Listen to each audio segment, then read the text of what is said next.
Check ചെയ്യുമ്പോൾ നിങ്ങളുടെ credit score കുറയുമോ? ക്രെഡിറ്റ് സ്കോർ ചെക്ക് ചെയ്യുന്നതിന് രണ്ട് രീതികളുണ്ട്.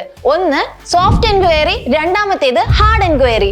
സോഫ്റ്റ് എൻക്വയറി എന്ന് പറയുന്നത് നമ്മളുടെ ഒരു നോളജിനായി നമ്മൾ സാധാരണ ഗൂഗിൾ പേയിലൊക്കെ ചെക്ക് ചെയ്യുന്നതാണ് സോഫ്റ്റ് എൻക്വയറി. ഇങ്ങനെ ചെക്ക് ചെയ്യുമ്പോൾ നിങ്ങളുടെ ക്രെഡിറ്റ് സ്കോർ ഒന്നും തന്നെ കുറയുന്നില്ല. ഒരു ഉദാഹരണത്തിന്, നിങ്ങളിപ്പോൾ ബാങ്കിൽ ഏതെങ്കിലും ലോണിന്റെ ആവശ്യത്തിനായി പോവുകയാണെങ്കിൽ ബാങ്കിലെ ആളുകൾ നിങ്ങളുടെ ക്രെഡിറ്റ് സ്കോർ ചെക്ക് ചെയ്യാറുണ്ട്. അത്തരത്തിൽ ചെക്ക് ചെയ്യുന്ന സമയത്ത് നിങ്ങളുടെ ക്രെഡിറ്റ് സ്കോർ 5 മുതൽ 10 വരെ കുറയാനുള്ള സാധ്യതയുണ്ട്. ഇത് ലോൺ എടുക്കുന്ന സമയത്താണ് കുറയുന്നത്.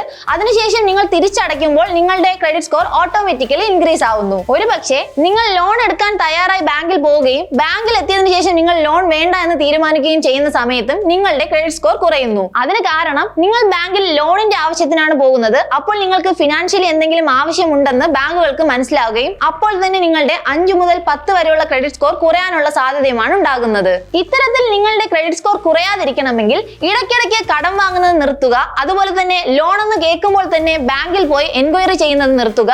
അനാവശ്യമായ വെബ്സൈറ്റുകൾ ഓപ്പൺ ആക്കുന്നത് നിർത്തുക. ഇതുപോലുള്ള ഇൻഫോർമേറ്റീവ് വീഡിയോകൾക്കായി ഇപ്പോൾ തന്നെ ബോസ് വാല മലയാളം യൂട്യൂബ് ചാനലും സബ്സ്ക്രൈബ് ചെയ്യൂ. Boss Wala, be the boss.